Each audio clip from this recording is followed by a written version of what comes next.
ప్రస్తుతం ఆంధ్ర రాష్ట్రంలో liquor scam సంచలనంగా మారింది. రోజుకొక అంశం వెలుగులోకి వస్తూ ఉంది. మాజీ ఎంపీ మిథున్ రెడ్డిని కూడా అరెస్ట్ చేశారు. రాబోయే రోజుల్లో మరికొంతమంది నాయకుల్ని అలాగే అధికారులను కూడా అరెస్ట్ చేస్తారంటూ వార్తలు వస్తూ ఉన్నాయి. అయితే ఈ ఆంధ్ర రాష్ట్రంలో గత 5 సంవత్సరాలు వైఎస్ జగన్మోహన్ రెడ్డి ముఖ్యమంత్రిగా ఉన్న టైంలో మద్యం స్కామ్ సుమారు 3,500 కోట్ల రూపాయలు జరిగిందని చెప్పి ఈడీ ఎంక్వైరీలు తేలింది. రకరకాల వార్తలు కూడా వెలుగులోకి వచ్చాయి. అయితే ప్రస్తుతం ఒక భారీ ట్విస్ట్ ఏంటంటే, ప్రస్తుతం ఏదైనా శాఖలో అవినీతి జరిగిందనుకో ఆ శాఖ మంత్రిని ముందు అరెస్ట్ చేస్తారు ఎవరైనా సరే. ఎందుకంటే ఆ శాఖ మంత్రికి తెలియకుండా మాత్రం ఆ యొక్క కుంభకోణాలు జరగవు. అయితే ఇక్కడే భారీ ట్విస్ట్ ఏంటంటే, అసలు ఈ మద్యం కుంభకోణంలో వాళ్ళ పేర్లు వీళ్ళ పేర్లు వినపడుతున్నాయి తప్ప ఎక్సైజ్ శాఖ మంత్రిగా పనిచేసినటువంటి నాయకుడి పేరు ఇప్పుడు వరకు వెలుగులోకి రాల. ఇది పెద్ద ఆశ్చర్యం కాదు. ఎందుకంటే అక్కడ నారాయణ స్వామి అనుకుంటా, నారాయణ స్వామి గారు, ఆయన నెల్లూరు సంబంధించినటువంటి ఎమ్మెల్యే గెలిచినటువంటి నారాయణ స్వామి గారికి ఎక్సైజ్ శాఖ మంత్రి ఇచ్చారు.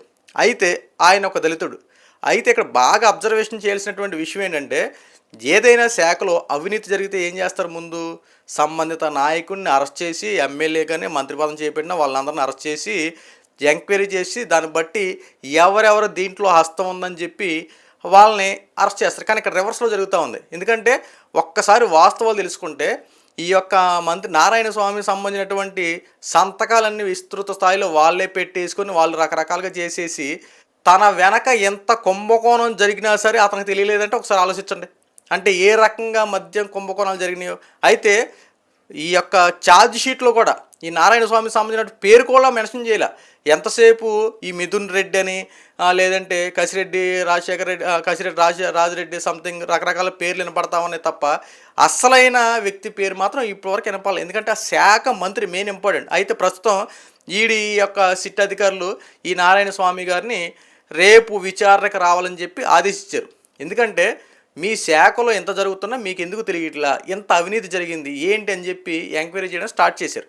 అయితే ఆల్రెడీ నారాయణ స్వామి చాలా ఒళ్ళు మండిపోయినట్టే కనబడతా ఉన్నారు. ఎందుకంటే తన వెనక ఎంత దారుణమైన విషయాలు జరిగినాయా, ఎన్ని రకాల కుంభకోణాలు జరిగినాయా అని చెప్పి ఇప్పుడు మద్యం బ్రాండ్లు కొత్త వస్తూ ఉంటాయి, వెళ్తూ ఉంటే ఈ రోజున కలెక్షన్ ఎంత వచ్చింది, ఈ రోజున ఎంత రూపాయి వచ్చిందని చెప్పి అంతవరకే తప్ప ఈ రూపాయిని ఎలా చేస్తూ ఉన్నారు, ఎంతవరకు వెళ్తున్నాయి, ఏ రకంగా వెళ్తున్నాయి అని చెప్పి ఆ యొక్క విషయాలు ఫైల్స్ మీద సంతకం పెట్టమంటే పెట్టేయడమే తప్ప ఇంకా ఏం లేదు. ఫర్ ఎగ్జాంపుల్ గత 5 సంవత్సరాలు ఏం జరిగేదంటే, నీకు పదవి మాత్రమే, నువ్వు ఏ ఫైల్ మీద సంతకం పెట్టాలన్నా ఏం చేయాలి సరే మేము చూసుకుంటాం, నీకు ఒక పదవి, నువ్వు ఒక మంత్రివి, అంతవరకే.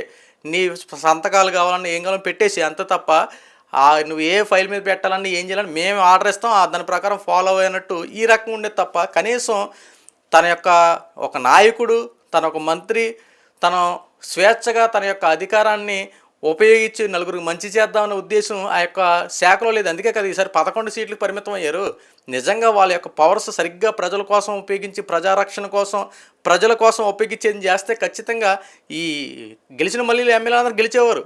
కానీ ఎంతసేపు దాచుకో పంచుకున్నట్టు ఈ వ్యవహారంలో గెలిపోయిన తర్వాత ప్రజలు అందుకే పక్కన కూర్చోబెట్టారు.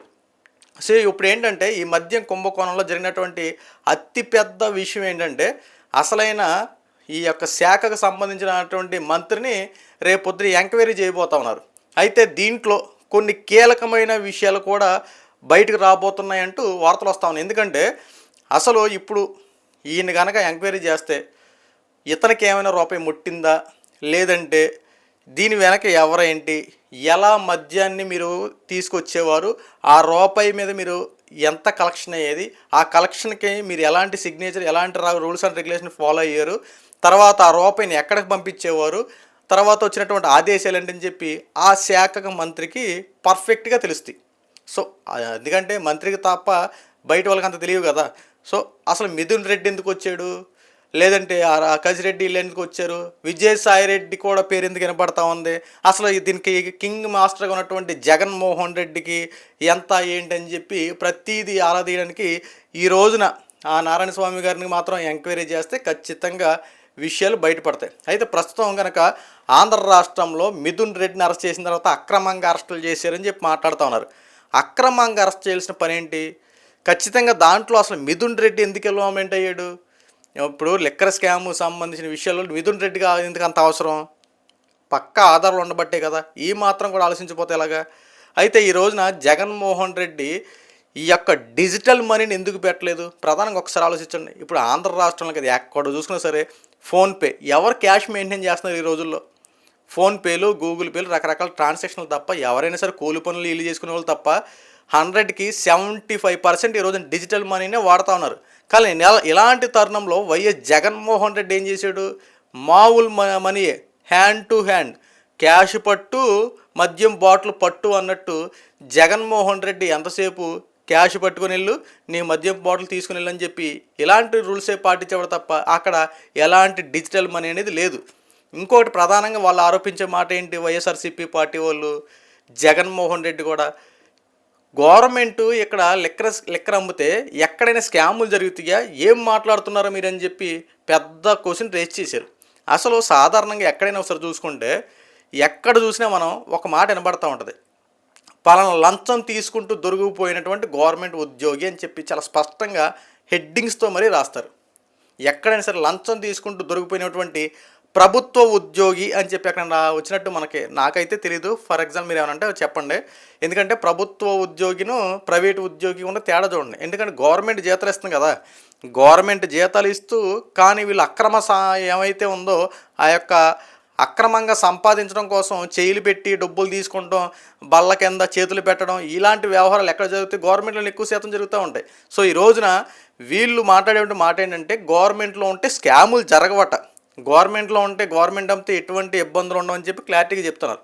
సో ఇక్కడ మాత్రం జగన్మోహన్ రెడ్డి చాలా తెలివిగా వ్యవహరించిన విషయం ఏంటంటే డిజిటల్ మనీని తీసేపాటికి కాస్త హ్యాండ్ టు హ్యాండ్ క్యాష్ మారింది. ఎంత వస్తుందో తెలియట్లే, ఎంత వెళ్తుందో తెలియట్లే. అంటే ఎంత క్లారిటీగా ఉండేవాడు చూడండి. మద్యాన్ని ఎంత షాపులకు పంపించేవారు, కొనుగోలు అయినవి ఇంత చేసుకొచ్చాం, అమ్ముడు పోయిన ఇన్ని అని చెప్పి ఎక్కడ ఒక పర్ఫెక్ట్ టేబుల్స్ అనేవి ఉండవు. ఇదిగో మద్యం ఈ యొక్క షాపులు ఇన్ని వేసాము, ఇన్ని సేల్ అయ్యి ఎంత మిగిలింది అని చెప్పడానికి ఆ యొక్క రూపాయి డిజిటల్ మనీ రూపంలో పడతామైతే ఒక లెక్క ఉంటుంది. ఈ పేపర్లో రాసే కదా, ఇక ఆన్లైన్ పేమెంట్లు ఇవన్నీ ఖచ్చితంగా దొరికేస్తారు కాబట్టి ఆన్లైన్ పేమెంట్లు లేవు. ఎంతసేపు క్యాష్ ఇవ్వడమే తప్ప రాతపూర్వకంగా రాసినవే తప్ప ఇక పర్టికులర్ దాంట్లో మెన్షన్ చేసినవి అంటే ఏం లేవు. కానీ 3,500 కోట్ల రూపాయలు స్కామ్ జరిగిందంటే ఖచ్చితంగా దీని వెనక ఏదో భారీ కుట్ర ఉంది.